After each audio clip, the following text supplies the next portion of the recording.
بسم اللہ الرحمن الرحیم۔ اللہ وبرکاتہ۔ الحمد للہ رب العالمین، والصلاة والسلام علی اشرف الانبیاء والمرسلین نبینا محمد وعلی آلہ واصحابہ اجمعین وبعد۔ برادران اسلام، دینی و ملی بھائیوں اور جوان دوستوں، احباب اور بزرگوں، قابل احترام اور بہنوں، عزیز بچوں، اللہ تبارک و تعالیٰ کے فضل و کرم سے، اس کی توفیق سے کتاب التوحید کے درس کا جو سلسلہ چل رہا ہے وہ اپنے معمول کے مطابق چلے گا۔ جیسا کہ آپ نے سنا کہ یہ احباب کی چاہت اور ایسے ان کے اصرار کی بنیاد پر ترتیب میں تھوڑی سی تبدیلی یہ کی گئی ہے کہ مہینے کے تیسرے ہفتے کا جو درس ہوگا اس میں عقیدہ توحید سے متعلق خصوصیت کے ساتھ سوالات جو آئیں گے ان کے جوابات دیے جائیں گے انشاءاللہ تبارک و تعالیٰ، اور اس کے علاوہ بھی اگر ضرورت کی چیزیں ہوں گی تو ان کے جوابات بھی دیے جائیں گے۔ ہمارے سامنے چند سوالات ہیں، ساتھیوں نے پہلے سے ہی لکھا ہے اور تیار کیا ہے۔ پہلا سوال ہمارے سامنے، توحید کی تینوں قسموں کی وضاحت فرمائیں اور ساتھ ہی یہ بھی بتائیں کہ انسان کی روزمرہ کی زندگی پر اس کا کیا اثر پڑتا ہے۔ یہ سوال تو لمبا ہے، سوال کا جواب لمبا ہے، اور توحید کی تینوں قسمیں سرسری طور پر یہ ہیں کہ اللہ تبارک و تعالیٰ کو اس کی عبادات میں اکیلا مانا جائے۔ پہلی قسم یہ ہے کہ اللہ تبارک و تعالیٰ کو اس کی تمام تر عبادات میں، جو عبادات اللہ کے کلام میں، اللہ کے نبی کی سنتوں میں آئی ہیں، ان تمام عبادات میں اللہ تبارک و تعالیٰ کو ایک مانا جائے کہ ساری عبادات کا حقدار، سچا مستحق صرف اور صرف اللہ تبارک و تعالیٰ ہے۔ اسی کو توحید الوہیت کہتے ہیں، اسی کو توحید عبادت کہتے ہیں، اسی کو توحید عبودیت کہتے ہیں۔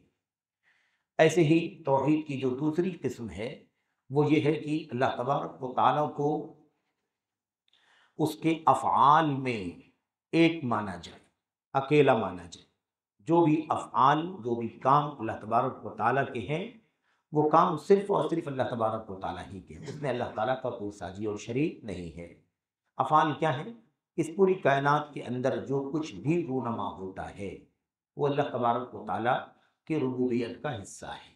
صبح ہونا، شام ہونا، سکھ کا ہونا، دکھ کا ہونا، بیماری کا، مرض کا، موت کا، زندگی کا، ایسے ہی جو کچھ بھی رونما ہوتے ہیں، جو کچھ بھی چیزیں، افعال اللہ تبارک و تعالیٰ کے ہی، وہ افعال اللہ تبارک و تعالیٰ کے ہیں۔ بارش اللہ تبارک و تعالیٰ برساتا ہے، گرمی اللہ تبارک و تعالیٰ لاتا ہے، روزی اللہ تبارک و تعالیٰ دیتا ہے، وغیرہ۔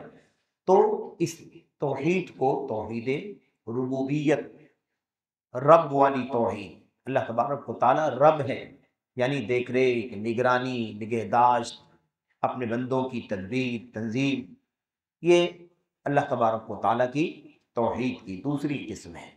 تیسری قسم ہے اللہ تبارک و تعالیٰ کی جتنے بھی نام اللہ کے کلام کی آیتوں میں آئے ہوئے ہیں یا اللہ کے نبی صلی اللہ علیہ وسلم کی حدیثوں میں آئے ہوئے ہیں، ان تمام ناموں کے بارے میں یہ عقیدہ رکھنا کہ یہ نام صرف اور صرف اللہ تبارک و تعالیٰ ہی کے لیے لائق و زیبا ہے۔ کوئی بھی نام اللہ تعالیٰ کے سوا کسی اور کے لیے نہ تو رکھنا، نہ تو وہ عقیدہ رکھنا، صرف اور صرف ان ناموں کا تنہا حقدار اللہ تبارک و تعالیٰ ہے۔ یہ سارے نام، اب جب نام ہیں تو ناموں کے اندر صفت بھی پائی جاتی ہے۔ اللہ کا نام الرحمن ہے تو الرحمن کے اندر صفت رحمت پائی جاتی ہے۔ اللہ تبارک و تعالیٰ کا نام الغفار ہے، غفور ہے، تو اس کے اندر صفت مغفرت پائی جاتی ہے۔ ایسے ہی تو اللہ تبارک و تعالیٰ کے ناموں اور جو ناموں کے اندر صفتیں پائی جاتی ہیں، ان تمام ناموں کا اور ایسی صفات کا حقدار صرف اور صرف اللہ تبارک و تعالیٰ کو سمجھنا، کسی کو اس میں ساجی و شریک نہ سمجھنا۔ یہ سرسری طور پر توحید کی تینوں قسمیں ہیں، اور تین قسمیں جب بیان کی جاتی ہیں تو کبھی کبھی لوگ شک شبے میں پڑ جاتے ہیں، کیونکہ کچھ لوگوں نے شک شبہ پیدا کرنے کی کوشش کی ہے ماضی سے لے کر کے حاضر تک۔ وہ کہتے ہیں ایک طرف آپ لوگ توحید کہتے ہیں اور پھر اس کے بعد اس کی تین قسمیں بنا دیتے ہیں، تو توحید کہاں رہ گئی؟ توحید کے معنی ہوتے ہیں ایک بنا دینا، ایک قرار دینا، اور جب اس کے ہم کہتے ہیں اللہ کی توحید، یعنی اللہ تبارک و تعالیٰ کو ایک ماننا، پھر اس کے بعد کہتے ہیں اس کے 3 قسمیں ہیں، تو کہتے ہیں یہ تو آپ نے ایک کہنے کے بعد 3 قسم بنا دیا اس کو۔ اس طرح کی شبہات تو ان کو سمجھنے کی، ہمیں اور آپ کو سمجھنے کی اور ایسے لوگوں کو سمجھانے کی ضرورت ہے کہ توحید کے معنی ہوتے ہیں ایک قرار دینا۔ اللہ تبارک و تعالیٰ کو ایک ہی قرار دیا جا رہا ہے، لیکن اللہ تبارک و تعالیٰ کو ایک قرار دینا، اللہ تبارک و تعالیٰ کو ایک ماننا، اکیلا حقدار ماننا، مستحق سمجھنا، اس کو 3 پہلوؤں سے اللہ تبارک و تعالیٰ، یعنی اللہ تبارک و تعالیٰ کو 3 نہیں مانا جا رہا ہے کہ نعوذ باللہ تثلیث کا عقیدہ بتایا جا رہا ہے، اللہ تبارک و تعالیٰ ہی تنہا یہی بیان کیا جا رہا ہے، لیکن 3 طرح سے عبادات جو ہم بندے کرتے ہیں ان تمام عبادات کا حقدار صرف اللہ تبارک و تعالیٰ ہے۔ تو بندوں کے عبادات کا اللہ تبارک و تعالیٰ ہی اکیلا مستحق ہے۔ اور دوسرا کیا ہے؟ اللہ تبارک و تعالیٰ کے جو بھی افعال ہیں اس میں اللہ تبارک و تعالیٰ تنہا ہے۔ اور تیسرا ہے اللہ تبارک و تعالیٰ کو اس کے ناموں اور صفات کے اعتبار سے اکیلا حقدار ماننا۔ تو اس میں کوئی تعارض نہیں ہے، کوئی ٹکراؤ نہیں ہے کہ ایک طرف ہم کہتے ہیں کہ اللہ تبارک و تعالیٰ ایک ہے، توحید کی بات کرتے ہیں، اس کے بعد 3 قسمیں کرتے ہیں، تو 3 قسمیں کرتے ہیں، اللہ تبارک و تعالیٰ کو 3 نہیں مانتے۔ اللہ تعالیٰ کو ایک ماننے کی کتنی نوعیت، کس چیز میں اللہ تبارک و تعالیٰ کو ایک ماننا ہے، تو ہم اللہ تعالیٰ کو ایک ماننے والے بنیں گے۔ یہ ہے معنی۔ روزمرہ کی انسان کے روزمرہ کی زندگی پر اس کا کیا اثر پڑتا ہے؟ جتنا بھی سچی بندگی کا اثر ہو سکتا ہے وہ سب کا سب توحید کے عقیدے کی بنیاد پر بنتا ہے۔ جتنے بھی اثرات انسانی زندگی پر اس کا سب سے پہلے اثر تو یہ بنتا ہے کہ بندہ یہ سمجھتا ہے کہ میں اللہ تبارک و تعالیٰ کا غلام ہوں، اس کا بندہ ہوں، اور اللہ تبارک و تعالیٰ ہی تنہا عبادت کا حقدار ہے، اسی نے ہمیں سب کچھ دیا ہے، سر اسی کے سامنے جھکنا چاہیے، عبادات کا حقدار صرف وہی ہے اللہ تبارک و تعالیٰ۔ تو اس میں بندے کا بندہ ہونا، اللہ تبارک و تعالیٰ کا معبود ہونا، یہ احساس، یہ عقیدہ، یہ شعور برابر زندہ رہتا ہے۔ ایک اثر یہ پڑتا ہے۔ دوسرا اثر یہ پڑتا ہے کہ جو بہت سارے وہم پھیلائے جاتے ہیں، بہت سارے وہم کی چیزیں، انسان کو شک میں ڈالنے کی چیزیں، انسان کو ڈرانے کی چیزیں، انسان کو خوف میں ڈالنے کی چیزیں، ایک سچا موحد توحید پرست جب سچا موحد ہو جاتا ہے تو پھر اس کو اللہ تبارک و تعالیٰ کے سوا زندگی میں کسی کا ڈر نہیں لگتا، نہ کسی بھوت کا، نہ کسی پریت کا، نہ کسی بڑے کے، نہ کسی چھوٹے کا، کسی کا کوئی ڈر نہیں۔ اس کا ایک عقیدہ بنتا ہے اس کائنات میں اللہ تبارک و تعالیٰ کے حکم کے بغیر ایک ذرہ نہیں ہل سکتا، اور اللہ تبارک و تعالیٰ نہ چاہے تو سب مل کر کے مجھے کوئی نقصان نہیں پہنچا سکتے، اور اللہ تبارک و تعالیٰ نہ چاہے تو سب مل کر کے مجھے کوئی فائدہ نہیں پہنچا سکتے۔ یہ توحید کا سب سے بنیادی اثر پڑتا ہے۔ تیسرا اثر یہ پڑتا ہے انسانی زندگی کے اوپر، روزمرہ کی زندگی کے اوپر، کہ انسان جتنی چیزیں اس توحید کے خلاف ہیں، شرک ہے، کفر ہے، نفاق ہے، بڑا کفر ہے، چھوٹا کفر ہے، چھوٹا شرک ہے، بڑا شرک ہے، عقیدے کا نفاق ہے، عمل کا نفاق ہے، یا اس کے علاوہ الحاد ہے، بے دینی ہے، ان تمام چیزوں سے کبھی بھی وہ متاثر نہیں ہوتا ہے، اس کے اندر استقامت ہوتی، ٹھوس۔ الذین، اللہ تعالیٰ نے کیا فرمایا؟ ان الذین قالوا ربنا اللہ ثم استقاموا۔ تو اللہ تبارک و تعالیٰ کی توحید کے ذریعے سے انسانی زندگی پر استقامت کا اثر پڑتا ہے، اس کی زندگی ٹھوس ہوتی، پھسپھسی نہیں ہوتی۔ ایک آدمی بدعقیدہ ہے، وہ اپنے سائے سے بھی ڈرتا ہے۔ ایک آدمی بدعقیدہ ہے جس کی توحید خالص نہیں ہے، اس کے ذہن میں ہے کہ اگر وہ اس قبر کے پاس سے گزرتا ہے، چڑھاوا چڑھا کر کے نہ جائے تو اس کا سفر حادثے سے، اس کے سفر میں حادثہ ہو جائے گا، اس کے ساتھ مشکل آ سکتی ہے۔ لیکن ایک موحد ہوتا ہے تو اس کی زندگی پر اثر یہ ہوتا ہے کہ وہ پورے عزم و ہمت کے ساتھ اپنے کام کو انجام دیتا ہے، اسے کسی اللہ تبارک و تعالیٰ کی چھوٹی بڑی مخلوق کا کوئی خوف نہیں ہوتا۔ اس طرح کے بہت سارے اثرات ہیں، اور سب سے اہم اثر تو یہی ہے کہ انسان کو احساس ہوتا ہے کہ میں کسی اور کا بندہ اور غلام نہیں ہوں، میں صرف اللہ تبارک و تعالیٰ کی بندگی کرتا ہوں۔ تو وہ توحید کے جذبے سے ہمیشہ اس کا دل، اس کا ذہن، اس کی سوچ، اس کی طبیعت، اس کا ایک ایک عمل بھرا ہوتا ہے، کبھی وہ کسی غیر اللہ سے وابستہ نہیں ہوتا، عبادت کے سلسلے میں کبھی شک شبہ نہیں پیدا کرتا کہ کوئی اور بھی حقدار ہو سکتا ہے۔ لوگ اللہ تبارک و تعالیٰ کے سوا غیر اللہ کو بڑے بڑے فضائل، بڑی بڑی بڑے بڑے مناقب اور ہیبت کی چیزیں بیان کر کے، واقعات، قصے، کرشمے اور منامات اور ایسے ہی چیزیں بیان کر کے عوام الناس جو جاہل ہیں توحید کا سبق انہیں صحیح طور پر نہیں ملا، ان کے ایمان اور ان کے عقیدے سے کھیلتے ہیں۔ اس طرح کی بہت ساری چیزیں ہیں جو موحد الحمدللہ اس سے محفوظ رہتا ہے۔ تو انسانی زندگی میں توحید کے اثرات ہیں، اور یہ جیسا کہ ہم نے عرض کیا کہ لمبا موضوع ہے، اس کے لیے مستقل گفتگو کی ضرورت ہے کہ انسانی زندگی پر توحید کے اثرات کیا پڑتے ہیں، تو اس پر جب تفصیل سے گفتگو ہوگی تو یہ باتیں اس کے اندر آئیں گی۔ اس کے بعد ایک دوسرا سوال ہے، اہل حدیث صرف توحید کرتے ہیں، حالانکہ توحید کو سمجھانے کے لیے 10 سے 20 منٹ کافی ہے، بقیہ کام پر جیسے ہسپتال، اسکول، یونیورسٹی پر کیوں دھیان نہیں دیتے؟ نمبر 2، معاذ بن جبل رضی اللہ عنہ کو آپ صلی اللہ علیہ وسلم نے جب یمن بھیجا تو کیوں ایک چیز ہی سکھانے کے لیے بھیجا؟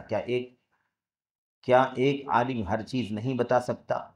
خیر، یہ دو الگ الگ سوال ہیں۔ پہلا سوال جو ہے، یہ سوال بہت بڑے فتنے کا سوال ہے، اور پوری انسانی تاریخ کا سب سے بڑا فتنہ یہی ہے۔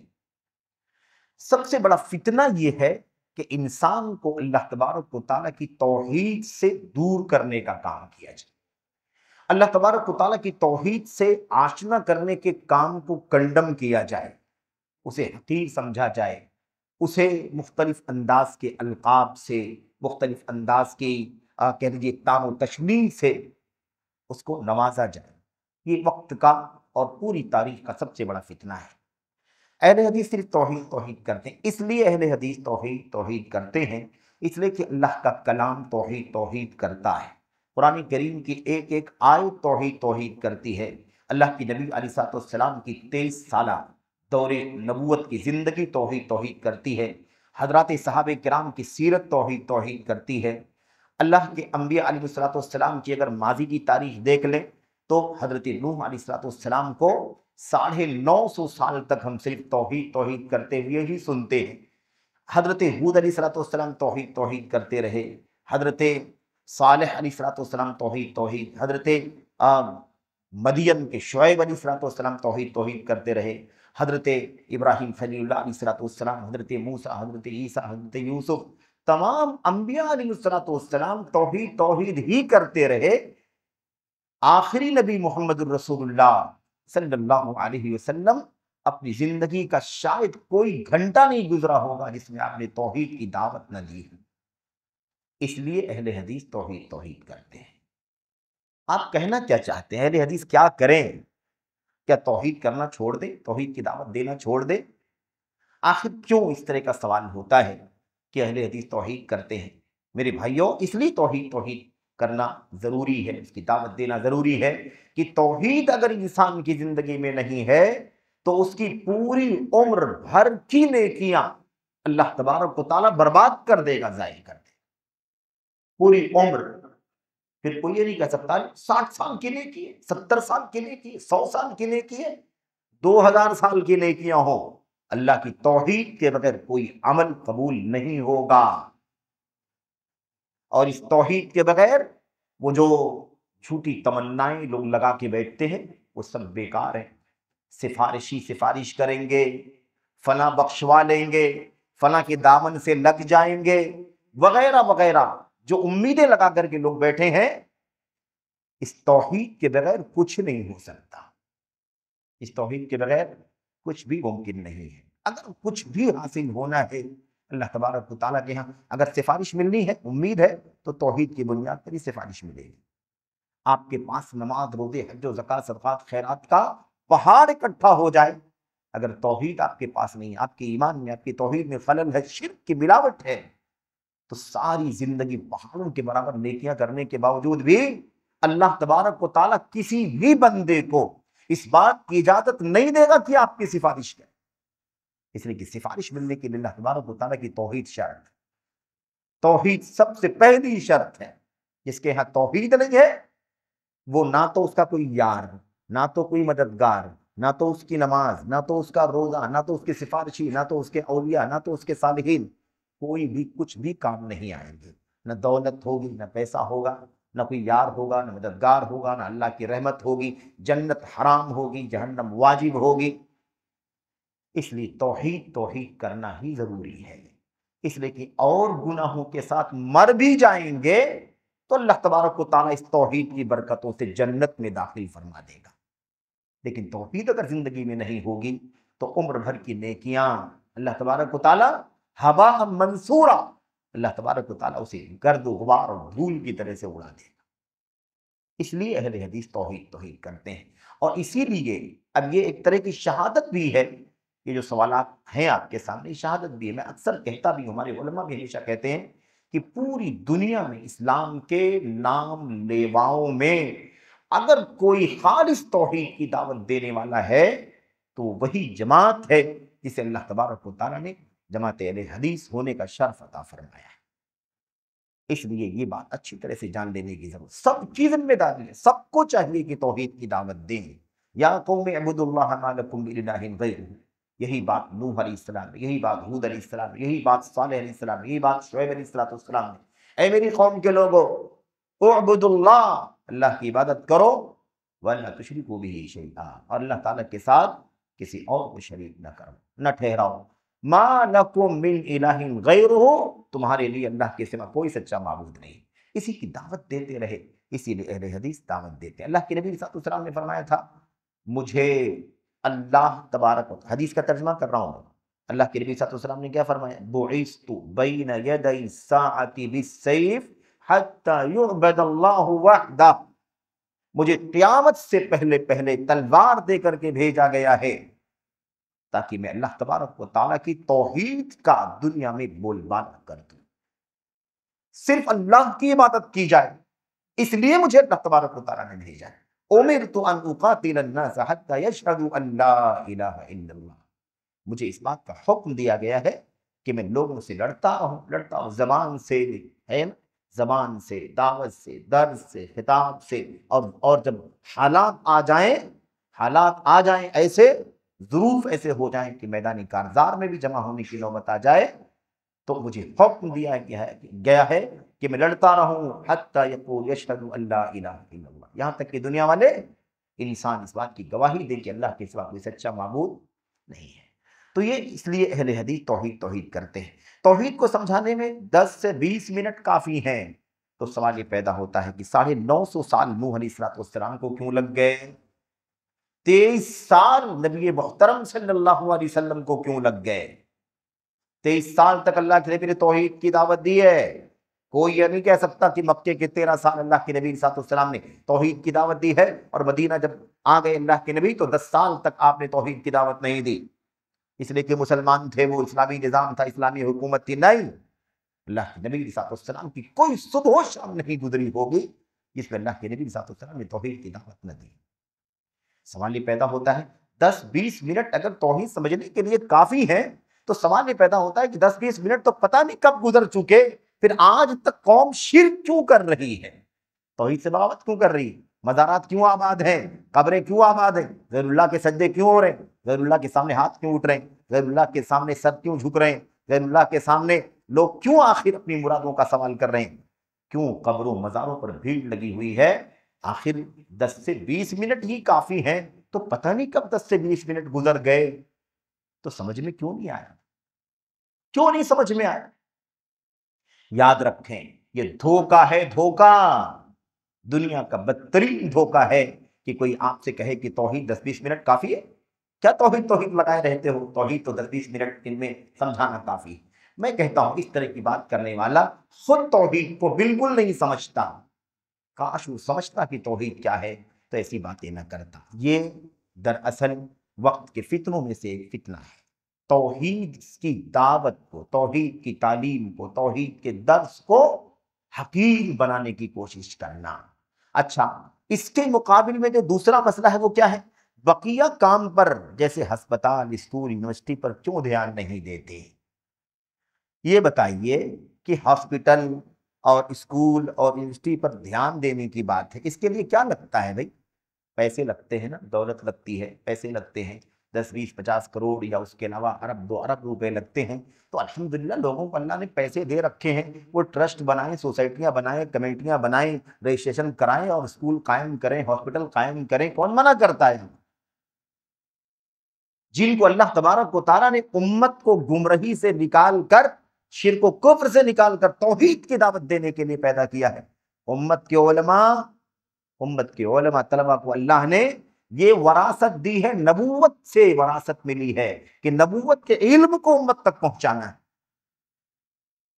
تو یہ علماء اور علم اور دعوت کے ادارے، علم اور دعوت کے شعبے ہے نا، جماعت اہل حدیث کا اصل مشن کیا ہے؟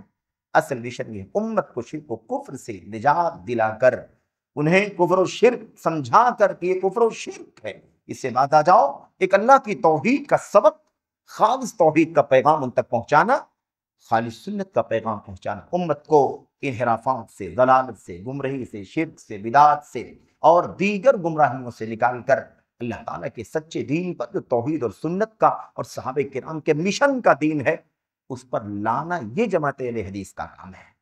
ہاسپٹل، کالج، یونیورسٹی بنانے کے لیے پیسے لگتے ہیں، پیسے جن کے پاس وہ بنائیں، کیوں چاہتے ہیں؟ خود یہ کام نہیں کرتے اور چاہتے ہیں کہ جماعت اپنا مشن چھوڑ کر کے ہاسپٹل بنائے۔ اہل حدیث علماء، اہل حدیث جماعت کے جمعیتوں کے، اداروں کے اور ایسے ہی شعبوں کے ذمہ داران اپنے اصل مشن سے ہٹ جائیں اور اس کے بعد ساری انرجی ہاسپٹل بنانے میں لگا دیں۔ ہاسپٹل اگر نہیں ہوگا، ہاسپٹل اگر نہیں بنایا جائے گا تو کیا علاج کرنے کے لیے ضروری ہے اہل حدیث ہاسپٹل ہو؟ کیا سائنس جغرافی پڑھنے کے لیے ضروری ہے کہ اہل حدیث یونیورسٹی ہو؟ کیا ضروری ہے عصری علوم پڑھنے کے لیے کہ اہل حدیث کالج ہو، اسکول ہو؟ یہ دنیا کے کسی بھی کالج میں پڑھا جا سکتا ہے، لیکن یہ توحید کا سبق جماعت اہل حدیث کے مدرسوں میں، مساجد میں، اداروں ہی میں مل سکتا ہے اور دنیا میں کہیں نہیں مل سکتا۔ کالج بنانے والے بہت سارے لوگ ہیں، مسلمز ہیں، نان مسلمز ہیں، سوشل لوگ ہیں، سیاسی لوگ ہیں، حکومت کے لوگ ہیں، گورنمنٹ خود بناتی ہے، اس کا کون سا مسئلہ ہے؟ مجھے بتاؤ کہ کیا ایسی کوئی ضرورت ہے کہ انسان ساری انرجی توحید و سنت کی راہ میں لگائی جانے والی انرجی سے اپنے آپ کو دستبردار کر لے اور کالج بنائے، یونیورسٹی بنائے؟ یہ معاملہ اور بھی جگہوں پر لوگ کہتے ہیں، یہ مسجد آپ دیکھیں، مسجد قائم ہے، توحید و سنت کی مسجد ہے، توحید و سنت کا منبر ہے، توحید و سنت کا درس یہاں ہو رہا ہے، الحمدللہ۔ بہت سارے لوگ ہیں، پرائے بھی ہیں، کچھ اپنے بھی ہیں، نادان ہیں، ادھر ادھر کی باتیں سن کر کے بہک جاتے ہیں۔ میرے بھائیوں، وہ کہتے ہیں مساجد کی تعمیر بہت ہو چکی، اب مدرسوں، مسجدوں کو، مسجدیں بنانا بند کر دو، مدرسے قائم کرنا بند کر دو، اب امت کو کالج کی ضرورت ہے، یونیورسٹی کی ضرورت ہے، اب امت کو ہاسپٹل کی ضرورت ہے۔ پھر علاج آپ کہیں بھی کرا سکتے ہیں، لوگ تو اندر نہیں، پوری دنیا کے ملکوں میں جا جا کر کے علاج کراتے ہیں، سمجھ لیں؟ تو یہ دراصل فتنہ ہے۔ توحید کی دعوت شیطان کو برداشت نہیں ہوتا، توحید کی دعوت کا مشن شیطان کے لیے سب سے زیادہ گراں ہے۔ کبر علی المشرکین ما تدعوہم الیہ، اللہ تبارک و تعالیٰ نے فرمایا کہ اے اللہ کے نبی، آپ جس بات کی دعوت دے رہے ہیں، توحید کی دعوت، ایک اللہ کی بندگی کی دعوت، مشرکین کے لیے بہت بھاری ہے یہ کام، یہ ان پر بہت گراں گزرتا ہے، بہت بھاری لگتا ہے۔ تو بہرحال خلاصہ کلام یہ ہے کہ اہل حدیث صرف توحید اس لیے کرتے ہیں کہ یہ دنیا میں کوئی نہیں کرتا۔ دنیا کے سارے فرقے اپنے اپنے الگ الگ راستے پر لگے ہیں، کوئی اپنی دیوار صحیح کر رہا ہے، کوئی اپنی پارٹی صحیح کر رہا ہے، کوئی اپنے فرقے کا مشن بتا رہا ہے، کوئی اپنے تھیم کو، اپنے ایم کو پروموٹ کر رہا ہے، کوئی اپنا نظریہ، کوئی اپنا عقیدہ دنیا کے اندر پھیلا رہا ہے۔ میرے بھائی، جماعت اہل حدیث واحد جماعت ہے میرے بھائیوں، جو روز اول سے اس کی شروعات غار حرا میں ہوئی ہے۔ یہ بھی تانا دیتے ہیں 100 سال سے آئے ہو، 150 سال سے آئے ہو، غلط فہمی ہے، غلط فہمیاں ہیں، یہ دور کر لو، معلومات غلط ہے، پروپیگنڈا ہے، سازشیں ہیں، اس کی اصلاح کر لو۔ ایسا نہیں ہے، تم کو دھوکہ دیا جا رہا ہے کہ یہ 100 سال سے 150 سال سے آئے ہیں۔ جب سے اسلام ہے تب سے اہل حدیث ہیں، جب سے قرآن اترنا شروع ہوا تب سے اہل حدیث ہیں، جب سے نبی کریم صلی اللہ علیہ وسلم کی حدیث ہے تب سے اہل حدیث۔ ہماری نسبت کی شخصیت سے نہیں، کسی شخصیت 500 سال، 800 سال، 1000 سال، 2000 سال پہلے کسی سے نسبت نہیں ہے ہماری نسبت محمد الرسول اللہ صلی اللہ علیہ وسلم سے، آپ کی سنت سے، آپ کی حدیث سے، آپ کے قول سے، فعل سے ہماری نسبت ہے، اور یہ تسلسل آج تک قائم ہے، قیامت تک قائم رہے گا۔ اس لیے یہ دھوکہ دے کر کے لوگ یہ باتیں کرتے ہیں۔ تو خلاصہ کلام یہ ہے کہ یہ ایک طرح کا پروپیگنڈا ہے، ایک طرح کی سازش ہے، اور دراصل شیطانی لعین کو برداشت نہیں ہے کہ توحید خالص کا کام چلے۔ یاد رکھو، اس طرح کے پروپیگنڈے، اس طرح کی سازشیں جو کی جاتی ہیں، اس سے ہرگز دھوکے میں آنے کی ضرورت نہیں ہے۔ میں یہ بات میں خاص طور پر اور بہت ذمہ داری کے ساتھ کہہ رہا ہوں کہ ہمارے اپنے بہت سارے ہیں، ہمارے اپنے اہل حدیث ہیں، جوان ہیں، اور بعض بڑے بھی ہیں، بعض سینئر بھی ہیں، عمر رسیدہ بھی ہیں، اللہ کی قسم ہے، جو اس طرح کی پروپیگنڈوں میں، سازشوں میں کبھی کبھی دھوکے کا شکار ہو جاتے ہیں، کبھی کبھی بہک جاتے ہیں اور کہتے ہیں بہت مسجد ہو گئی، اتنی مسجدوں کی اب کیا ضرورت ہے، اب ہاسپٹل بناؤ، اب کالج بناؤ، یونیورسٹیاں بناؤ، جتنی مالیت میں جتنے بجٹ میں پورے بمبئی اور اس کے اطراف کی 300 مسجدیں بنی ہوئی ہیں نا، اس سے زیادہ بجٹ ایک یونیورسٹی بنانے میں لگ جائے گا، ایک ہاسپٹل بنانے میں لگ جائے گا۔ یاد رکھنا، ہمیشہ اہل حق کم رہے ہیں، ہماری تعداد کم ہے، ہمارے افراد کم ہیں، ہمارے پاس مالی قوت کم ہے۔ اس مالی قوت کو سوشل کام میں جھونکنے کا مشورہ نہ دو، اس مالی قوت کو، افراد کی طاقت کو اللہ کے بندوں کو اللہ کی توحید اور نبی کریم صلی اللہ علیہ وسلم کی سنت کی دعوت دینے، تعلیم دینے پر مرکوز کرنے کے لیے اپنے آپ کو تیار رکھو، آمادہ رکھو، دھوکے میں نہ آؤ۔ کسی نے منع نہیں کیا کہ ہاسپٹل نہ بنا، جس کے پاس دولت ہے بنائے بھائی، جن کے پاس اللہ تبارک و تعالیٰ نے کشادگی دی ہے، اہل حدیث ہوں، غیر اہل حدیث ہوں، جو بھی ہوں، جن کو اللہ نے مال و دولت سے نوازا ہے، کس نے روکا، کس نے منع کیا؟ آپ بنائیے۔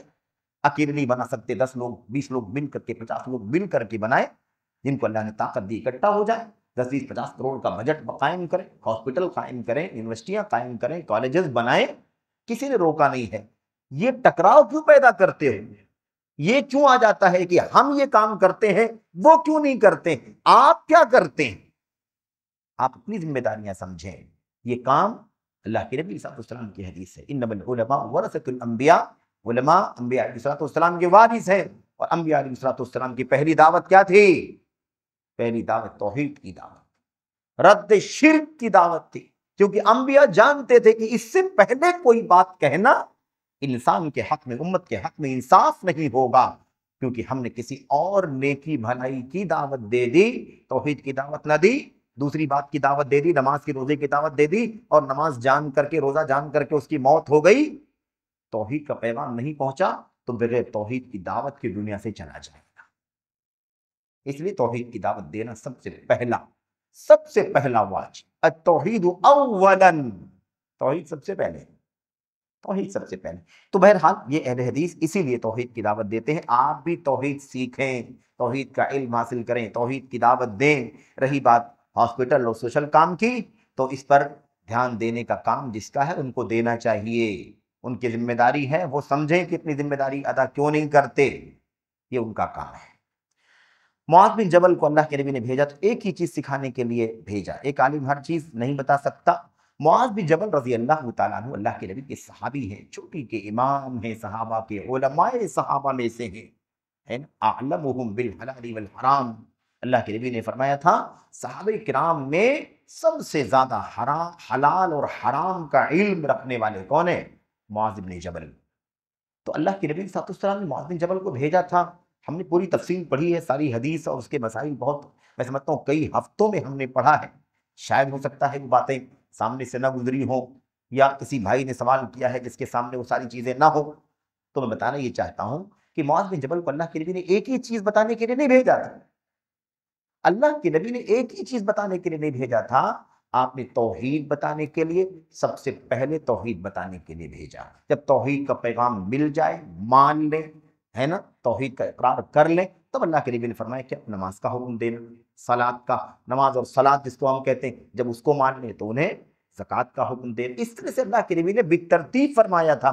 تو اللہ کے نبی نے ایک ہی بات کا حکم کرنے کا، دعوت دینے کا حکم نہیں دیا تھا، آپ نے کئی چیزوں کا حکم دیا تھا، لیکن آپ نے ترتیب بتائی تھی کہ پہلے توحید کی دعوت دینا، انہیں پہلے توحید کی دعوت دینا، انہیں عقیدہ صحیح ہونا چاہیے، توحید ٹھیک ہونی چاہیے، شرک کا ذرہ ذرہ عقیدے سے ختم ہونا چاہیے، تب نماز کا فائدہ ہوگا، تب روزے کا فائدہ ہوگا، تب حج و زکوٰۃ کا فائدہ ہوگا۔ یہ اللہ کے نبی نے بتلایا تھا۔ تو یہ بات کہاں سے آ گئی؟ یہ بات حقیقت کے خلاف ہے۔ ایسا نہیں کہ اللہ کے نبی نے ایک ہی بات کا حکم دیا تھا۔ رہی بات ہے کہ ایک عالم ہر چیز نہیں بتا سکتا، جو صاحب علم ہے اپنے علم کے مطابق وہ جو بھی علم اس کے پاس ہے کتاب و سنت کا صحیح علم جتنا بھی وہ سب بتا سکتا ہے، سب بتا سکتا ہے۔ نماز کی بھی تعلیم دے، روزے کی بھی تعلیم دے، زکوٰۃ کی بھی تعلیم دے، حج اور عمرے کی بھی تعلیم دے، بتائے، لیکن ان سب سے پہلے توحید بتائے، ان سب سے پہلے توحید بتائے۔ ایسا کچھ ضروری نہیں ہے کہ ایک عالم جو ہے وہ سب چیز نہیں بتا سکتا ہے۔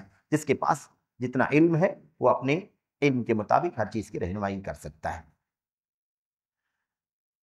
اس کے بعد ایک سوال ہے، اگر دین کے قائم کرنے کا مطلب توحید قائم کرنا ہے تو اتنی ساری جنگیں کیوں ہوئی؟ اسی لیے تو ہوئی میرے بھائی، دین قائم کرنے کا مقصد توحید قائم کرنا ہے، بالکل یہی صحیح ہے۔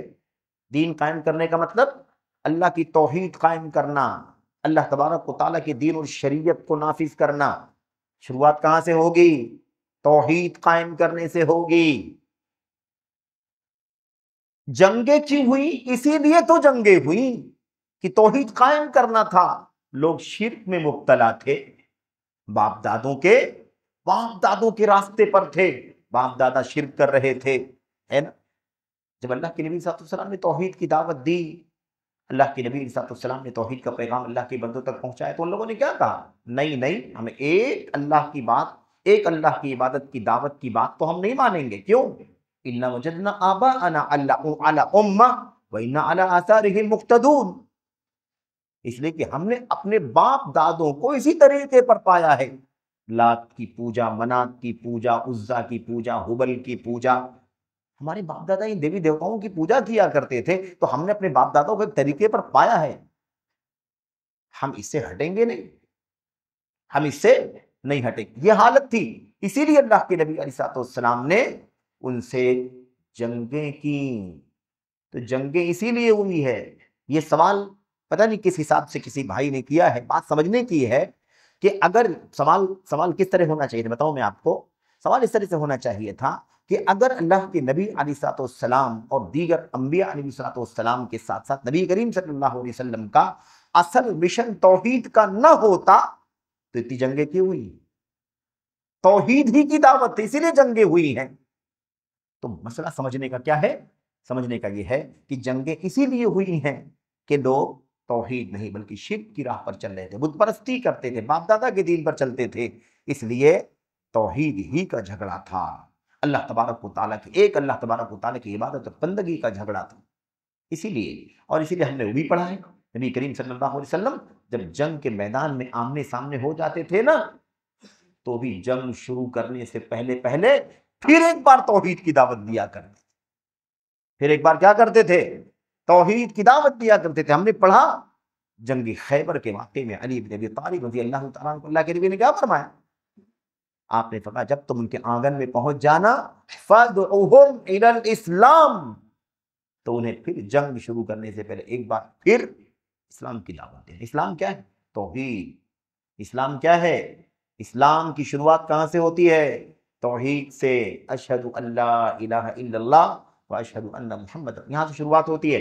تو ایک بار پھر یعنی جان مال کو نقصان پہنچانا کوئی ہدف نہیں ہے، اصل مقصد کیا ہے؟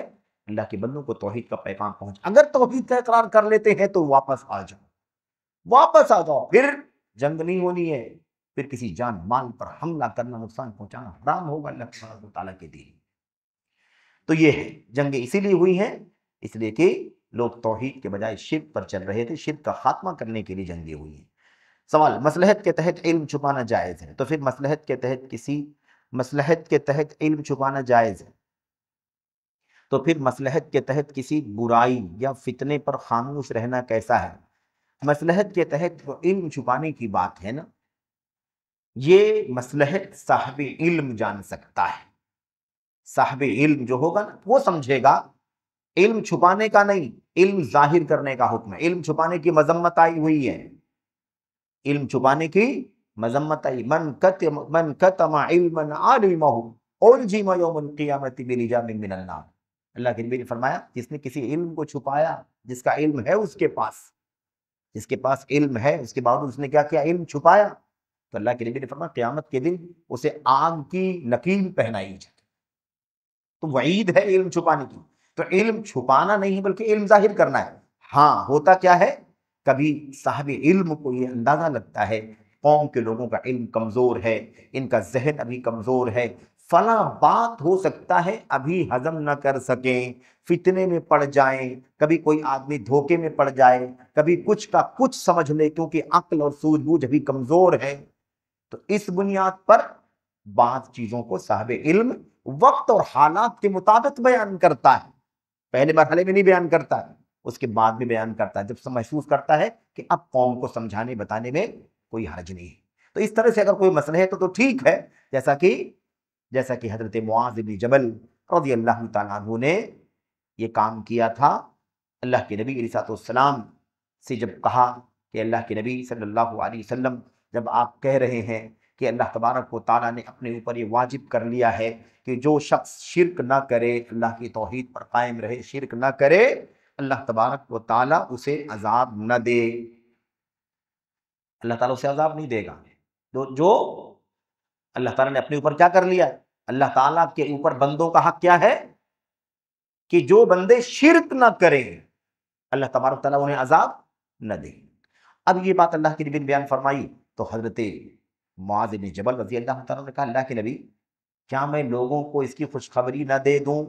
تو اللہ کے نبی نے کیا فرمایا، نہیں یہ بات نہ بتاؤ ان کو، اگر یہ بتا دو گے فَيَتَّكِلُوا بھروسہ کر کے بیٹھ جائیں گے، عمل میں کوتاہی کرنا شروع کر دیں گے، تو یہ کام مت۔ اب یہاں پر اللہ کے نبی صلی اللہ علیہ وسلم نے حکمت بتائی کہ نہیں؟ حکمت بتائی، عمل میں کوتاہی کرنا شروع کر دیں، تکیہ کر کے بیٹھ جائیں گے بھروسہ کر کے کہ ہماری توحید تو ٹھیک ہے، شرک نہیں کر رہے ہیں، تو شرک نہیں کر رہے ہیں تو جنت میں تو جائیں گے ہی، چلو عمل میں کوتاہی بھی کریں گے تو کوئی فرق۔ اس کا خطرہ تھا، اس لیے اللہ کے نبی نے فرمایا ایسا مت کرو۔ لیکن حضرت معاذ بن جبل نے فَأَخْبَرَ عَنْ ذَلِكَ قَبْلَ مَوْتِهِ تَأَثُّمًا، وفات سے پہلے معاذ بن جبل رضی اللہ تعالیٰ عنہ نے یہ بات اللہ کے بندوں تک پہنچا دی کہ کہیں گنہگار نہ ہو جائیں۔ کس چیز کا گناہ؟ علم ہے چھپانے کا گنہگار نہ ہو جائے، سمجھ گئے؟ یہ ہے اس کا معنی۔ رہی بات مصلحت کے تحت کسی برائی یا فتنے پر خاموش رہنا کیسا ہے، اس کو تھوڑی سی تفصیل کے ساتھ سمجھیں۔ برائی یا فتنے پر خاموش رہنا، برائی یا فتنے پر خاموش رہنا یعنی کیا مطلب؟ منکر، گناہ، معصیت، اس پر ٹوکنے سے رکنا، نہ ٹوکنا، کیا یہ جائز ہے کہ نہیں جائز ہے؟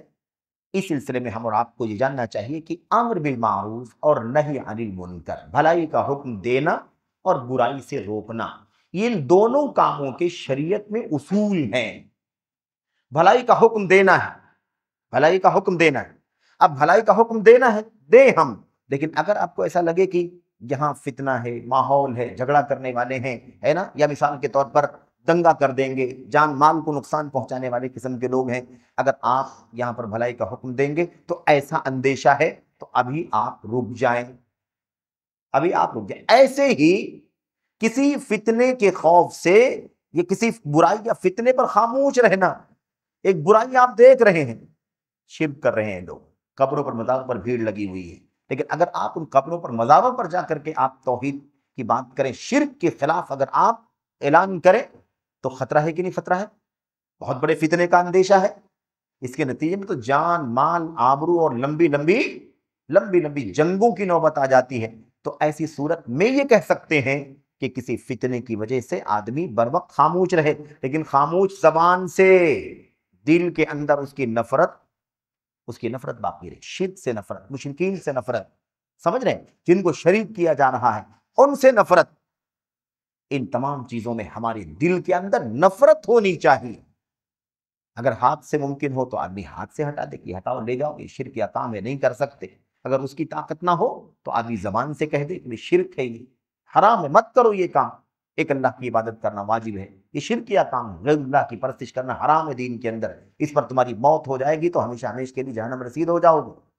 لیکن اگر نہیں بولنے کی حالت ہے، ماحول ایسا نہیں ہے، جس کو کہتے ہیں صورت حال، تو اگر ایسی حالت نہ ہو تو پھر کیا کرنا ہے؟ زبان بھی نہیں کھول سکتے ہیں، نہ کھولے، یہی ہو گیا فتنے برائی یا فتنے پر خاموش رہنا کیسا ہے؟ اگر اس کی حالت ہو تو خاموش رہنا مصلحت ہے، چپ رہنا مصلحت ہے، لیکن دل سے نفرت کرنے میں تو کوئی رکاوٹ نہیں ہے نا، دل سے نفرت کی جائے گی، دل سے نفرت کی جائے گی، شرک سے مشرکین سے دل نفرت ہوگی، دلی محبت کبھی بھی نہیں ہوگی شرک سے مشرکین سے، سمجھ رہے ہیں؟ تو یہ اگر معنی ہے تو ٹھیک ہے، لیکن اگر اس کا معنی یہ ہے کہ نہیں شرک کے خلاف نہیں بولنا ہے، بدعت کے خلاف نہیں بولنا ہے، فرقہ واریت کے خلاف نہیں بولنا ہے، یہودیت، عیسائیت، رافضیت، شیعیت، صوفیت، عقل پرستی کے خلاف نہیں بولنا چاہیے، اگر یہ مطلب سمجھا جا رہا ہے تو یہ غلط ہے، سمجھ رہے ہیں؟ تو یہ بات بہت زیادہ اصولی بات ہے اور اسے اہل علم سمجھتے ہیں اور سمجھ کر کے اس کے مطابق عمل کرتے ہیں۔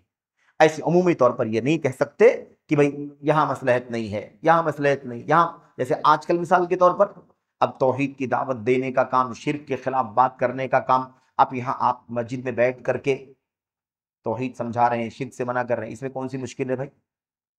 اس سے کون سی مشکل ہے؟ سوشل میڈیا پر نشر ہو رہا ہے، سوشل میڈیا پر لوگ سن رہے ہیں، دیکھ رہے ہیں، لوگ کہتے ہیں کہ نہیں نہیں امت میں اتحاد کی ضرورت ہے، امت کو متحد ہونے کا، متحد کرنے کی ضرورت ہے، آج دنیا ہمارے خلاف ہے، دشمنان ہمارے خلاف ہیں، ساری دنیا مسلمانوں کے خلاف کھڑی ہے، ایسے موقع پر یہ سب باتیں نہیں کرنی چاہیے، شرک کے خلاف باتیں، توحید کی دعوت کی باتیں نہیں ہونی چاہیے۔ یہ اگر کوئی کہتا ہے تو یہ بہت بڑا دھوکہ ہے، بہت بڑا خود اپنے آپ میں فتنہ، یہ فتنہ ہے اپنے آپ، شرک سب سے بڑا فتنہ ہے۔ تو ایسے نہیں کہ اب توحید کی دعوت نہ دو، شرک کے خلاف نہ بولو، بدعت کے خلاف نہ بولو، باطل پرستوں کے خلاف نہ بولو، جو گمراہ ہیں، گمراہ کرنے والے لوگ ہیں ان کے خلاف نہ بولو، اس کو مصلحت کا نام دے دیا جائے اور چپ رہنے کی بات کہی جائے تو یہ مصلحت نہیں ہے، بلکہ یہ خود اپنے آپ میں فتنہ ہے اور فساد ہے، اس سے بچنے کی ضرورت ہے۔ اس کے بعد کچھ اور مسئلے ہیں جو مسائل، فقہی مسائل سے متعلق۔ جب اقامت ہو رہی ہو تو کیا سنت کو جاری رکھیں یا سنت کو ختم کر دیں؟ اقامت ہو جائے تو سنت کو جاری رکھیں یا سنت ختم کر دیں کہ نبی کریم صلی اللہ علیہ وسلم کی کھلی حدیث ہے، صاف صاف حدیث ہے، اذا اقیمت الصلاۃ فلا صلاۃ الا المکتوبہ، اذا اقیمت الصلاۃ فلا صلاۃ الا المکتوبہ، جب نماز کی اقامت ہو جائے، نماز کھڑی کر دی جائے تو کوئی نماز نہیں ہے سوائے اس فرض نماز کے، اس فرض نماز کے سوا کوئی نماز نہیں ہے، یہ اللہ کے نبی صلی اللہ علیہ وسلم کی صاف حدیث۔ اس لیے صحیح یہ ہے کہ اقامت ہو جائے تو اپنی نماز توڑ دیں، ہاں اگر باقی حصہ آپ 2 رکعت کی آپ نے نیت باندھی مثال کے طور پر، اور تو آخری حصہ باقی بچا ہے جو 10 سیکنڈ 20 سیکنڈ میں ختم ہو جائے گا تو ختم کر لیں اور ختم کر کے نماز میں شامل ہو جائے۔ لیکن مثال کے طور پر آپ نے ہاتھ باندھا ہے، 1 رکعت ہوئی ہے، ابھی آپ کی 1 رکعت پوری باقی، اقامت ہو رہی، یا ابھی آپ نے ہاتھ باندھا ہے، آپ نے رکوع کیا ہے، اقامت ہونے لگی، تو ظاہر سی بات ہے کہ اگر آپ اپنی رکعت پوری کرنے کی کوشش کریں گے تو فرض نماز کی پہلی رکعت کو آپ ضائع کر دیں گے۔ اس لیے اصل یہ ہے کہ اقامت ہو جائے تو کوئی سنت یا نفل کی نیت تو باندھنا جائز ہی نہیں، لیکن ایک آدمی نے ہاتھ باندھ لیا ہے اور اقامت ہو جائے تو ابھی اس کی پوری 2 رکعت باقی ہے، پوری 1 رکعت باقی ہے، 1.5 رکعت باقی ہے یا اس سے کم باقی ہے، لیکن اتنا اگر مکمل کرنا چاہے گا تو اس کی فرض نماز کی پہلی رکعت متاثر ہو جائے گی، اس کے لیے درست نہیں ہے کہ وہ اپنی نماز کو قائم رکھے، ضروری ہے کہ وہ نماز توڑ دے، اور توڑنے کے لیے سلام ولام پھیرنے کی ضرورت نہیں ہے، سلام پھیرنے کی ضرورت نہیں ہے کہ اب توڑنا تو سلام پھیرے، بعض لوگ کھڑے کھڑے جب اقامت ہو گئی اور نماز توڑنے کی بات آتی ہے تو کھڑے کھڑے سلام پھیرتے ہیں دائیں بائیں، اس کی کوئی دلیل نہیں ہے، بے دلیل بات ہے۔ اصل یہ ہے کہ جیسے اقامت ہو رہی، آپ کو پتہ ہے کہ پہلی رکعت پہ کھڑا ہوں، دوسری رکعت پہ کھڑا ہوں، مکمل نہیں ہو سکتی ہے تو آپ یوں ہاتھ چھوڑے اور مسجد میں جماعت کے ساتھ، مسلمانوں کے جماعت کے ساتھ، امام کے ساتھ شامل ہو جائیں۔ تو اس کا جواب یہی ہے کہ سنت ختم کر دیں گے، الا یہ کہ آخری آپ تشہد میں بیٹھے ہوئے ہیں اور آپ کو 10-5 سیکنڈ کا وقت لگے گا تو آپ مکمل کر کے شامل ہو جائیں۔ اس کے بعد ایک سوال ہے، کیا عصر کی نماز کے بعد جب ہم مسجد میں داخل ہوں گے تو تحیۃ المسجد پڑھ سکتے ہیں؟ تحیۃ المسجد کسی بھی وقت آپ مسجد میں داخل ہوں گے تو پڑھیں گے، گرچہ عصر سے لے کر کے غروب سے پہلے تک کا جو وقت ہے عصر مغرب کے بیچ ممنوع اوقات میں سے ہے، فجر کی نماز کے بعد سے لے کر کے سورج نکلنے تک ممنوع اوقات میں سے ہے، اس بیچ میں نماز پڑھنا منع ہے، کوئی نفل پڑھنا منع ہے، نفل پڑھنا منع ہے، فرض کسی کو چھوٹی ہو تو پورا کرے گا. کسی کے آدمی کی فجر کی نماز چھوٹی ہوئی ہے، 6 بجا دیا، 6:30 بج گئے، نہیں جاگ سکا ہے، کوئی وجہ ہو گئی، تو اب یہ نہیں کہے گا کہ فجر کی نماز ہو چکی ہے اب دن نکلنے کے بعد پڑھوں گا. نہیں، اس کا کام یہ ہے کہ وہ فرض ہے، جیسے ہی اس کو موقع ہو فوراً ادا کرے. ایک آدمی سو گیا تھا تو اٹھتے ہی پڑھے، ایک آدمی بھول گیا تھا تو یاد آتے ہی پڑھے. تو فرض نماز کا مسئلہ نہیں ہے، لیکن اگر سنت نفل کوئی پڑھنا چاہتا ہے تو یقیناً ہے نا فجر کی نماز کے بعد سے لے کر کے طلوع آفتاب تک منع ہے، اور ایسے ہی عصر کی نماز کے بعد سے لے کر کے غروب آفتاب تک نفل اور سنت نمازیں پڑھنا منع ہے. تحیۃ المسجد سبب والی نماز ہے، یہ نماز مستقل نماز نہیں ہے، یہ سبب کی نماز ہے. سبب کا مطلب کیا ہوتا ہے؟ وجہ. تحیۃ المسجد کب پڑھی جاتی ہے؟ جب آدمی مسجد میں داخل ہوتا ہے. تو مسجد میں داخل ہونا سبب ہے. جب بھی یہ سبب پایا جائے آپ 2 رکعت تحیۃ المسجد پڑھ لیں. تو کسی بھی وقت فجر کی نماز سے لے کر کے طلوع آفتاب تک، عصر کی نماز سے لے کر کے غروب آفتاب تک کے بیچ میں بھی اگر کوئی مسجد میں آتا ہے اور اگر آ کر کے یوں ہی نکل جانا ہے کھڑے کھڑے تو کوئی مسئلہ نہیں، آئے اور نکل جائے. کوئی کام ہے، کوئی کتاب لینی ہے، کوئی اور بھی کام ہے، یوں داخل ہونا ہے اور نکل جانا ہے، کوئی ضرورت نہیں تحیۃ المسجد پڑھنا، کوئی ضروری نہیں ہے. لیکن اگر آدمی کو مسجد میں آنا ہے اور 5 منٹ 10 منٹ 2 منٹ بیٹھنا ہے تو ضروری ہے کہ تحیۃ المسجد پڑھے اور اس کے بعد بیٹھے. یہ ہے اس کا معنی. تو تحیۃ المسجد عصر کی نماز کے بعد بھی پڑھیں گے، ممانعت سے باہر ہے. اس کے بعد ایک سوال ہے، کسی بھائی نے کیا ہے، کیا کرسی پر نماز ہو جائے گی؟ اگر کوئی پڑھے گا تو اس کی حالت کیسی ہے؟ کیا کرسی پر نماز ہو جائے گی؟ عذر والا اگر آدمی ہو، معذور ہو، مریض ہو، ہے نا، اس کے جسم میں کوئی تکلیف ہو، کمر میں تکلیف ہے، گھٹنے میں، پیروں میں تکلیف ہے، یا اور کوئی اس طرح کی بیماری ہے جس کی وجہ سے وہ کھڑے ہو کر کے جو نماز کا اصل طریقہ ہے اس طریقے کے مطابق نماز نہیں پڑھ سکتا ہے، قدرت نہیں ہے، استطاعت نہیں ہے، تو ایسی صورت میں وہ کرسی پر نماز پڑھے گا تو اس کی نماز ہو جائے گی. لیکن اس میں تساہل نہیں ہونا چاہیے. ایسا محسوس ہوتا ہے کہ اس کے اندر بہت زیادہ تساہل یعنی کیا مطلب؟ ضرورت سے زیادہ آسانی استعمال کرنے کا کام ہو رہا ہے. جتنی مشکل مجبوری ہو اتنی ہی آپ کو آسانی، مجھ کو آسانی اسلام دیتا ہے. جہاں مجبوری ہے اتنی آسانی، جہاں مجبور نہیں ہے وہاں آسانی نہیں ہے ہماری، ویسے ہی ادا کرنا ہے. اللہ کے نبی صلی اللہ علیہ وسلم نے کیا فرمایا تھا؟ آپ نے فرمایا تھا صلی الصلاۃ قائما، نماز کھڑے ہو کر کے پڑھو. فَإِن لَمْ تَسْتَطِعْ فَقَاعِدًا، اگر کھڑے ہو کر کے پڑھنے کی طاقت نہیں ہے تو بیٹھ کر کے پڑھو. فَإِن لَمْ تَسْتَطِعْ، اگر بیٹھ کر کے پڑھنے کی بھی طاقت نہیں ہے، فَعَلَى جَنب، تو لیٹ کر کے پڑھو. سمجھ رہے؟ تو کیا ہے؟ طاقت نہیں ہے تو بیٹھ کر، طاقت نہیں ہے تو لیٹ کر، لیکن اصل کیا ہے؟ صلی الصلاۃ قائما، کھڑے ہو کر کے نماز پڑھو. تو کھڑے ہو کر کے نماز، اور جیسے رکوع جیسے سجدہ کیا جاتا ویسا ہی آدمی کرے. اگر آدمی معذور ہے تو جتنا معذور ہے، جتنی مشکل ہے اتنا ہی وہ آسانی استعمال کرے. اگر کھڑا نہیں ہو سکتا ہے تو بیٹھ کر کے نماز پڑھے، لیکن اگر رکوع کھڑے ہو کر کے کر سکتا ہے تو پھر رکوع کھڑے ہو کر کے کرے. سجدہ کھڑے ہو کر کے سجدے میں جا سکتا ہے تو کھڑے ہو کر کے سجدے میں جائے. ایسا نہیں ہونا چاہیے کہ آدمی کو تکلیف تھوڑی سی ہے اب پوری نماز بیٹھ کر کے پڑھ رہا. یہ طریقہ صحیح نہیں. بہت سارے لوگوں کو دیکھا جاتا ہے، اللہ تعالی ہم سب کو معاف فرمائے، کہ آدمی اپنی دنیاوی کام کاج میں، آفس میں، گھر پہ، یہاں وہاں آسانی سے کھڑا ہوتا ہے، آسانی سے بیٹھتا ہے، لیکن نماز کے اندر معمولی سی تکلیف کی وجہ سے پوری نماز بیٹھ کر کے ادا کرتا ہے. نہیں مناسب ہے، بالکل نہیں. خطرہ ہے کہ انسان کی نماز صحیح معنوں میں قبول ہو یا نہ ہو. اس لیے کہ عذر کے ساتھ ہی آسانی ہے.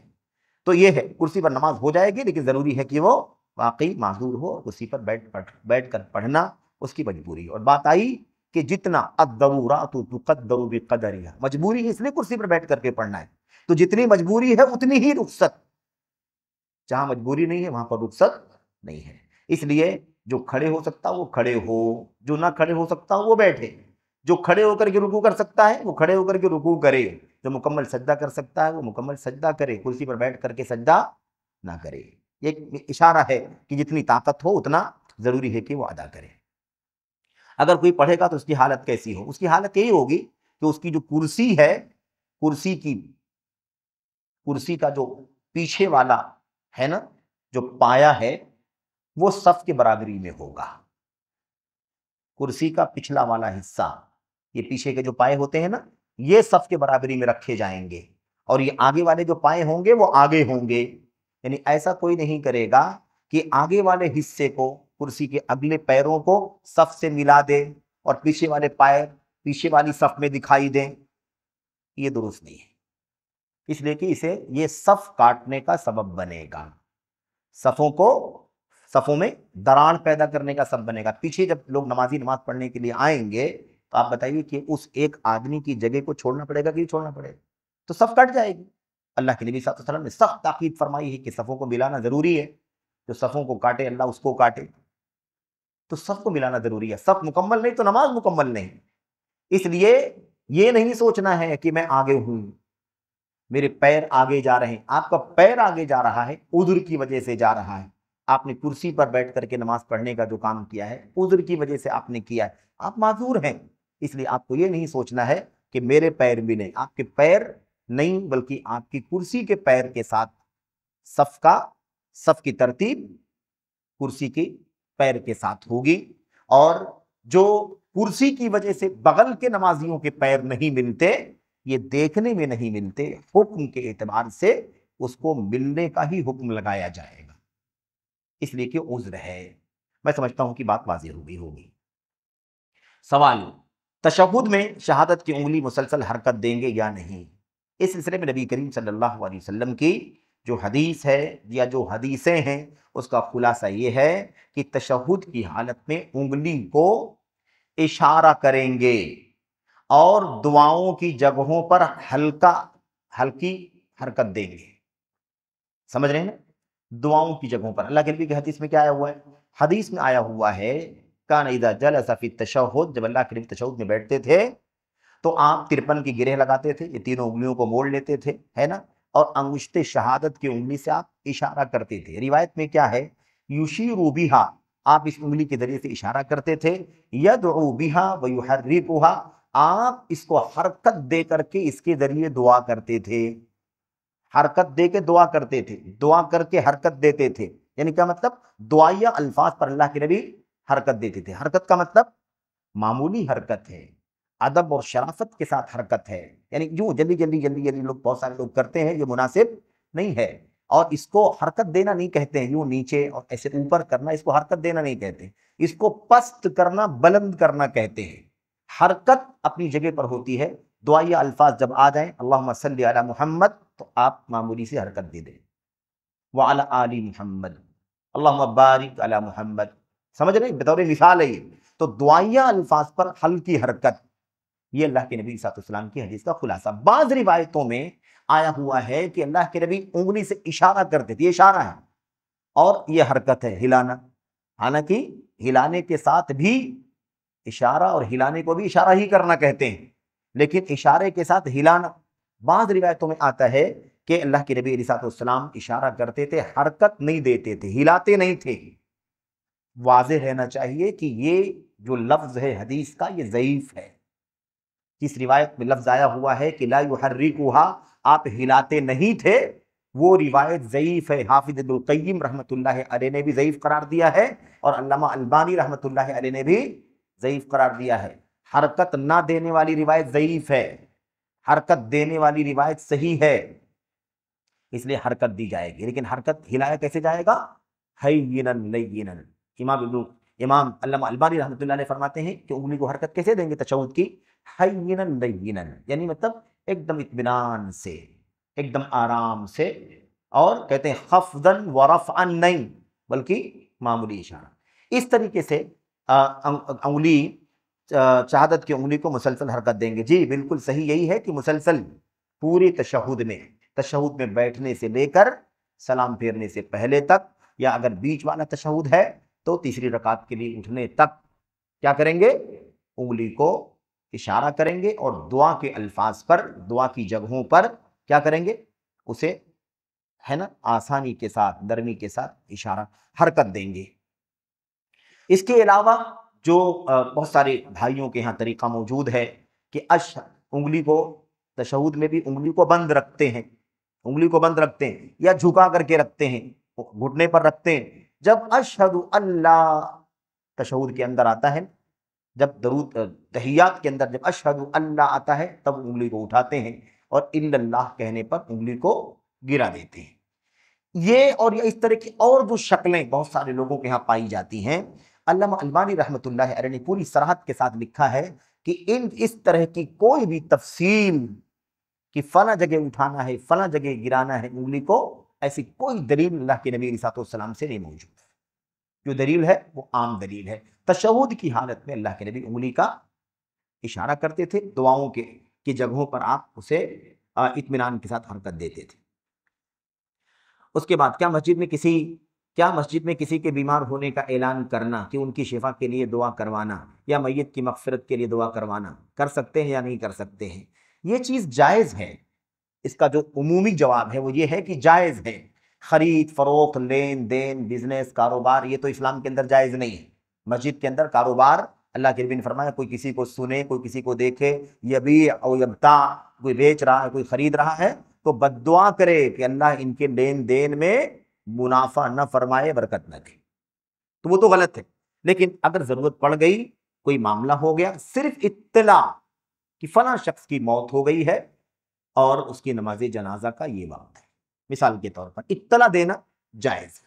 ایسے کسی کی اگر مثال کے بیمار ہے، اب بیماری تو مطلب انسانی زندگی کا حصہ ہے، صبح شام تکلیفیں، بیماریاں ہر آدمی کو لگی ہوئی ہیں، تو ایسا معمول نہیں بن جانا چاہیے کہ اب ہر نماز میں بیماری کے لیے، بیمار کے لیے شفا کی دعا کرنے کی درخواست کی جا رہی ہے۔ یا مثال کے طور پر ایسا بھی نہیں ہونا چاہیے کہ کوئی آدمی امام سے کہے کہ ہمارا فلاں آدمی بیمار ہے یا فلاں آدمی بیمار ہے، آپ اس کے لیے دعا کریں اور نمازی مسجد میں جو ہیں وہ آپ کی دعا پر آمین کہیں۔ یہ تو سرے سے غلط ہے۔ ایسا کرنا، کروانا، کہنا، مطالبہ کرنا اس سرے سے غلط ہے۔ لیکن اطلاع دینے میں اگر کسی کے ساتھ کوئی حادثاتی موت ہو گئی، کوئی ہنگامی معاملہ ہو گیا ہے نا، تو کوئی حرج کی بات نہیں ہے۔ اتنی اطلاع دی جا سکتی ہے کہ فلاں صاحب کی وفات ہو گئی ہے، ان کی نماز جنازہ فلاں وقت ہوگی، فلاں شخص کے ساتھ یہ حادثہ ہو گیا ہے، فلاں کی موت ہو گئی ہے، مثال کے طور پر کہنے میں کوئی حرج نہیں۔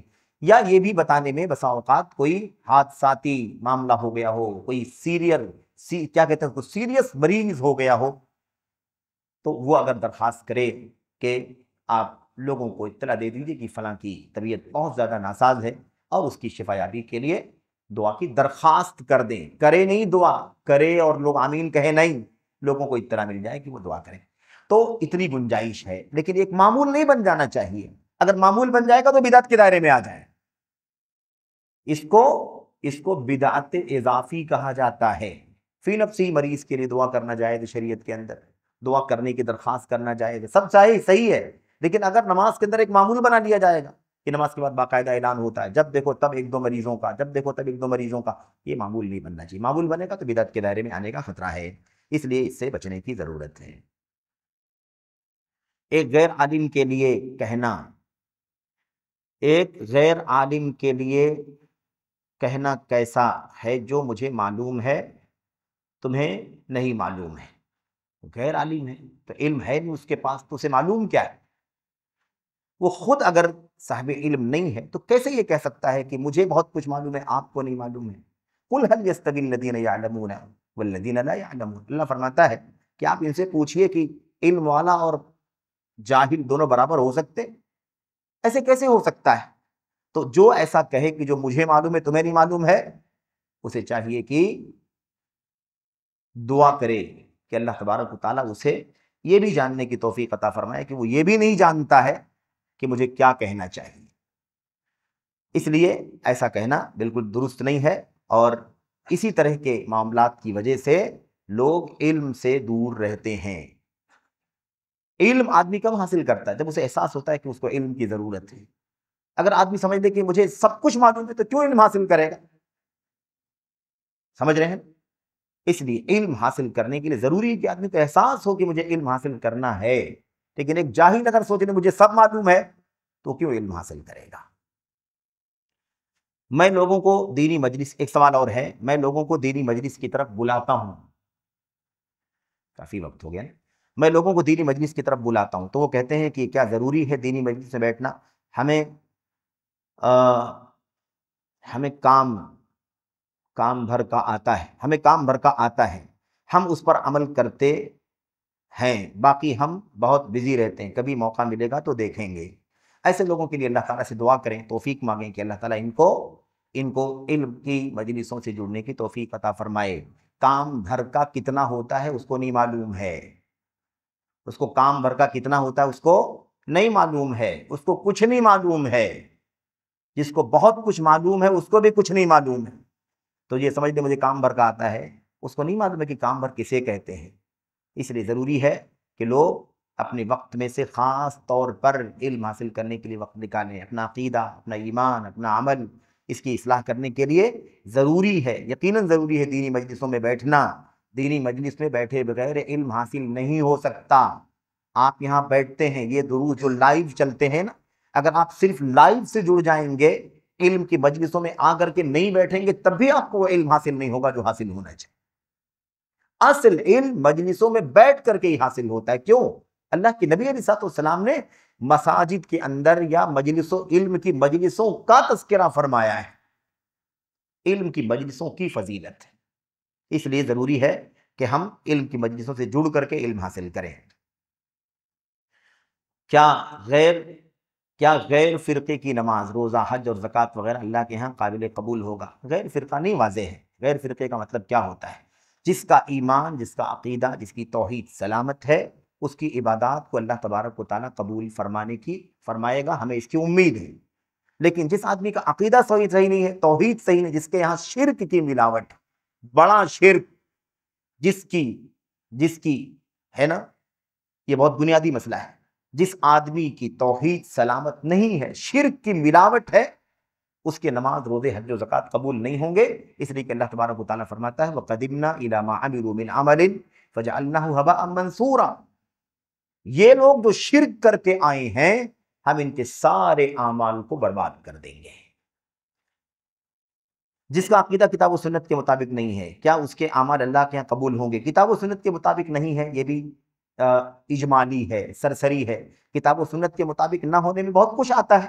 کتاب و سنت کے مطابق نہیں ہے، اس کا مطلب یہ بھی ہوتا ہے کہ آدمی کا عقیدہ صحیح نہیں، آدمی کا ایمان صحیح نہیں، آدمی کی توحید صحیح نہیں ہے، آدمی بدعات کی زندگی گزارتا ہے، یہ بھی ہو سکتا ہے۔ اور یہ بھی ہو سکتا ہے کہ آدمی کا ایمان، عقیدہ صحیح ہو اور کتاب و سنت کے مطابق یعنی کچھ دوسرے اعمال میں کوتاہیاں کرتا ہو، کچھ دوسرے گناہ کرتا ہو۔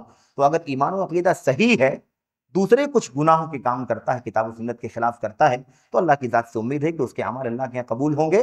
لیکن جو گناہ وہ کرتا ہے، کتاب و سنت کی مخالفت کرتا ہے، اس کا وہ ذمہ دار ہوگا۔ آخری سوال ہے، جس کا عقیدہ صحیح نہیں ہے اس کے پیچھے نماز ہوگی؟ یہ بات ہو چکی ہے۔ عقیدہ اگر توحید صحیح نہیں ہے تو نماز نہیں ہوگی۔ قاعدہ کیا ہے؟ قاعدہ یہ ہے جس کی اپنی نماز ہوگی اس کے پیچھے نماز ہوگی۔ جس آدمی کی اپنی نماز ہو جائے گی اس کے پیچھے دوسرے کی بھی نماز ہو جائے۔ تو آدمی کی اپنی نماز کب ہوگی؟ جب اس کا ایمان و عقیدہ صحیح ہوگا، اس کی توحید ہوگی، اس کے یہاں شرک نہیں ہوگا، اس کے یہاں کفر نہیں ہوگا، وہ قبر و مزاروں پر جا کر کے غیر اللہ کا سجدہ نہیں کرتا ہوگا۔ سمجھ رہے ہیں؟ اگر یہ شرکیہ عقیدہ نہیں ہوگا، توحید اس کی سلامت ہوگی، تو اس کی بھی نماز ہوگی، اس کی نماز قبول ہوگی، کیونکہ شرک کے بغیر، شرک سے پاک اگر انسان، تو دوسرے گناہوں کی بنیاد پر بھی اس کے عمل اللہ تبارک و تعالیٰ قبول فرمائے گا۔ لیکن عقیدہ اگر بگڑا ہوا ہے تو اس کی نماز اللہ تعالیٰ قبول نہیں کرے گا۔ تو جب اس کی نماز قبول نہیں کرے گا تو اس کے پیچھے پڑھنے والے کی نماز بھی نہیں ہوگی، کیونکہ ضروری ہے کہ نماز ایمان کے ساتھ ہو، اور نماز دوسروں کو بھی پڑھائے تو بھی ایمان کے ساتھ پڑھائے، توحید کے ساتھ پڑھائے۔ یہ ہے اس کا مجموعی اور خلاصے کی بات۔ تو یہ چند مسائل تھے اور ان کا تذکرہ آپ کے سامنے کیا گیا۔ اللہ تبارک و تعالیٰ سے دعا ہے کہ اللہ عز و جل ہمیں اور آپ کو کتاب و سنت کی روشنی میں عقیدے کے مسائل اور ایسی زندگی کے دیگر مسائل کو سمجھنے کی توفیق عطا فرمائے۔ اللہ تعالیٰ ہم سبوں کو اپنے ایمان و عقیدے کی اصلاح، ایسے دیگر چیزوں کی اصلاح کرنے کی توفیق عطا فرمائے۔ آمین یا رب العالمین۔ وصلی اللہ وسلم وبارک علی نبینا محمد وعلی آلہ وصحبہ اجمعین۔ والسلام علیکم ورحمۃ اللہ وبرکاتہ۔